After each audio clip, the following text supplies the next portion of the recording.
نماز کے فرائض میں سے ایک فرض قرات بھی ہے، اور قرات کے حوالے سے یہ 7 چیزیں ہر مسلمان کو اپنے ذہن میں رکھنی چاہیے تاکہ وہ صحیح طریقے سے قرات کا فرض ادا کرنے میں کامیاب ہو سکے۔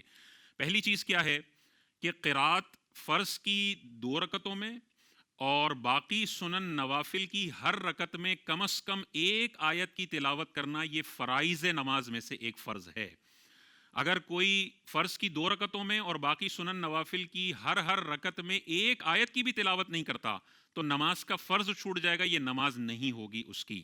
تو لہٰذا اگر کوئی الحمدللہ رب العالمین پڑھ لیتا ہے، قرات کر لیتا ہے، تو اس کا قرات کا فرض ادا ہو جائے گا۔ دوسری چیز ہم نے ذہن میں رکھنی ہے کہ پوری الحمد شریف پڑھنا فرض کی 2 رکعتوں میں اور باقی سنن نوافل کی ہر رکعت میں پوری الحمد شریف پڑھنا واجب ہے۔ اس کا ایک ایک لفظ واجب ہے، ایک لفظ بھی اگر چھوٹا تو یہ ترک واجب ہوگا۔ جان بوجھ کر چھوڑا تو نماز واجب الاعادہ ہوگی، اور بھولے سے چھوٹ گیا تو پھر آخر میں سجدہ سہو کی صورت بنتی ہے۔ تو ایک آیت کی تلاوت کرنا فرض ہے، اور پوری الحمد شریف کی تلاوت کرنا فرض کی 2 رکعتوں میں اور باقی سنن نوافل کی ہر رکعت میں واجب ہے۔ تیسری چیز جو سب نے ذہن میں رکھنی ہے وہ یہ ہے کہ الحمد کے بعد فرض کی 2 رکعتوں میں اور باقی سنن نوافل کی ہر رکعت میں ایک چھوٹی سورت ملانا، یا 3 چھوٹی آیتیں ملانا، یا ایک بڑی آیت جو 3 چھوٹی آیتوں کے برابر ہو وہ ملانا الحمد کے بعد واجب ہوتا ہے۔ تو لہذا اگر کوئی سورہ کوثر پڑھ دیتا ہے واجب ادا ہو جائے گا، سورہ اخلاص پڑھ دیتا ہے واجب ادا ہو جائے گا، یا قرآن میں کہیں سے بھی 3 چھوٹی آیتیں پڑھ دیتا ہے واجب ادا ہو جائے گا، یا ایک بڑی آیت جو 3 چھوٹی آیتوں کے قائم مقام ہو، جیسے آیت الکرسی ہے، اتنی بڑی ایک ہی آیت ہے لیکن 3 آیتوں کے برابر یا زیادہ ہے، تو ایک آیت جو بڑی ہو وہ بھی کافی ہو جائے گی۔ تو فرض اور واجب یہ ذہن میں رکھنا ہے۔ چوتھی چیز جو ذہن میں رکھنی ہے کہ یہ قرات کا جو فرض ہے وہ امام کے لیے ہے، قرات کا جو حکم ہے وہ امام کے لیے ہے، دوسرا تنہا نماز پڑھنے والے کے لیے ہے۔ مقتدی کے لیے قرات کرنا مکروہ تحریمی گناہ ہے، چاہے وہ جہری نماز ہو چاہے وہ سری نماز ہو، یعنی بلند آواز سے قرات والی نماز پڑھا رہے ہیں امام صاحب، اس میں بھی قرات مقتدی کے لیے مکروہ تحریمی، اور اگر سری نماز ہے اس میں بھی مقتدی کے لیے قرات کرنا مکروہ تحریمی ہے۔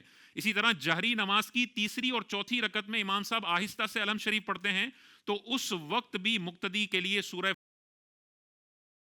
ہے، ناجائز ہے، تو مقتدی امام کے پیچھے قرات نہیں کرے گا۔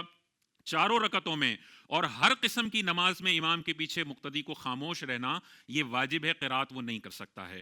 پانچویں چیز جو قرات کے حوالے سے ہر مسلمان کو اپنے ذہن میں رکھنی ہے کہ یہاں بھی آواز ضروری ہے۔ قرات فرض ہے تو اتنی آواز سے فرض قرات کرنا فرض ہوگا کہ اپنے کانوں تک وہ آواز پہنچ جائے اگر کوئی شور شرابہ نہ ہو۔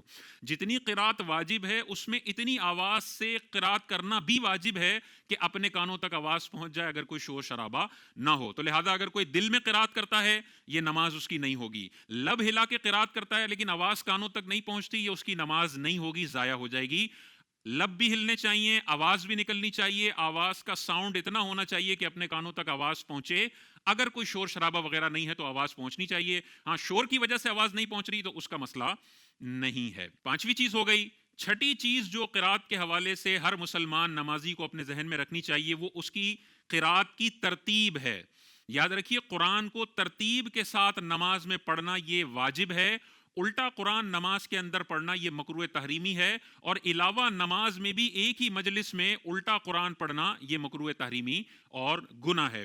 تو نماز کے اندر فرض کی رکعتوں میں جو 2 رکعتیں ہیں، اسی طرح سنت مؤکدہ اور واجب رکعتیں جتنی بھی ہیں ان میں ترتیب قرآن کی لازم ہے رکھنا۔ مثال کے طور پہ پہلی رکعت میں اگر آپ نے سورہ اخلاص پڑھی ہے تو اب دوسری رکعت میں سورہ اخلاص کے بعد جو صورتیں آ رہی ہیں ان میں سے کوئی پڑھ سکتے ہیں، لیکن سورہ اخلاص سے پہلے والی صورت دوسری رکعت میں آپ پڑھیں گے تو گناہ گار ہوں گے کیونکہ یہ الٹا قرآن پڑھنا لازم آئے گا۔ تو فرض کی 2 رکعتوں میں بھی ترتیب ذہن میں رکھنی ہے۔ 3 رکعت جو واجب ہم وتر کے پڑھتے ہیں ان تینوں میں ترتیب رکھنا ضروری ہے۔ پہلے میں جو آپ نے سورت پڑھ دی اس کے بعد دوسری میں اس کے بعد والی، اور تیسری میں اس کے بعد والی پڑھیں گے، الٹا نہیں پڑھ سکتے۔ اسی طرح سنت مؤکدہ جو 4 رکعتیں ہیں ان چاروں میں سورت کی ترتیب واجب ہے۔ پہلے میں اگر آپ نے پہلے والی سورت پڑھ دی تو دوسری میں اس کے بعد، تیسری میں اس کے بعد والی، اور چوتھی میں اس کے بعد والی ہوگی۔ یہ ترتیب اگر الٹ ہو گئی تو گناہ گار بندہ ہوگا۔ سنت غیر موقدہ میں جو ترتیب ہے وہ دو دو کے اندر رکھنا ضروری ہے، یعنی پہلی دو میں جو ترتیب رکھی جائے گی وہ واجب ہے، دوسری دو میں پہلی سے ہٹ کر بھی ترتیب رکھی جا سکتی ہے۔ مثال کے طور پہ پہلی میں سورہ اخلاص پڑھی اور دوسری میں سورہ فلق اس نے پڑھ دی، یہ ٹھیک ہے، اور پھر وہ تیسری میں سورہ کوثر پڑھ دیتا ہے، سنت غیر موقدہ میں ٹھیک ہے، کیونکہ تیسری چوتھی کی ترتیب الگ ذہن میں رکھنی ہے اور پہلی اور دوسری کی ترتیب الگ ذہن میں رکھنی ہے، لیکن باقی جو موقدہ نمازیں ہیں، واجب نمازیں ہیں، فرض نمازیں ہیں، ان میں ترتیب کا خیال رکھنا ضروری ہے، الٹا قرآن پڑھنا مکروہ تحریمی ہے۔ ساتویں چیز جو ہم نے اپنے ذہن میں رکھنی ہے، قرات کے وقت تجوید اور مخارج کا خیال انتہائی ضروری ہے۔ اگر مخارج میں کوئی ایسی غلطی ہو جاتی ہے جس سے معنی فاسد ہو جاتے ہیں، معنی مجمل ہو جاتے ہیں، معنی محمل ہو جاتے ہیں، بے معنی لفظ ہو جاتا ہے، تو بہت ساری صورتوں میں نماز بھی فاسد ہو جائے گی۔ جیسے بہت سارے لوگ ہیں الحمدللہ کو پڑھتے ہیں الحمدللہ، تو اگر وہ الحمدللہ بولنے پر قادر ہیں اور وہ بول سکتے ہیں، معذور نہیں ہیں، لیکن وہ الحمدللہ کہتے ہیں، اس کی نماز فاسد ہو جائے گی، ٹوٹ جائے گی۔ اسی طرح نستعین میں اگر کوئی عین کے بجائے حمزہ پڑھ دیتا ہے، نستعین پڑھ رہا ہے، تو اس کی نماز فاسد ہو جائے گی۔ اسی طرح نعبدو کو کوئی نعبدو پڑھ دیتا ہے، الف پڑھ دیتا ہے یا حمزہ پڑھ دیتا ہے، اس کا بھی سخت حکم ہے۔ اسی طرح کوئی نستعین کو نستعین پڑھ دیتا ہے، الف لگا دیتا ہے سین کے بعد، تو ایسے لوگوں کی نماز کے بھی فساد کا حکم دیا گیا ہے بہت ساری صورتوں میں، تو اس کا خیال رکھنا چاہیے۔ اسی طرح نعبدو کو نعبدو پڑھ دیتا ہے، الف لگا دیتا ہے، اس کا بھی یہی معاملہ ہے۔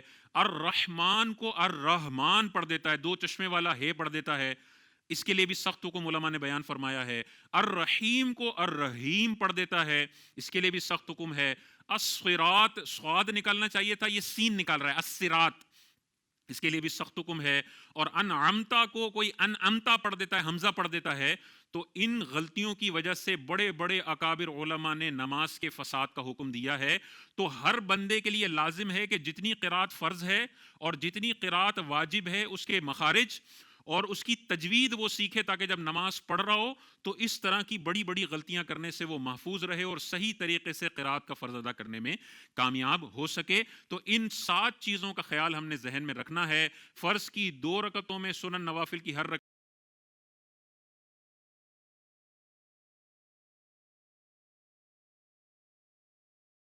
پر قرات کرنا مکروہ تحریمی ہے۔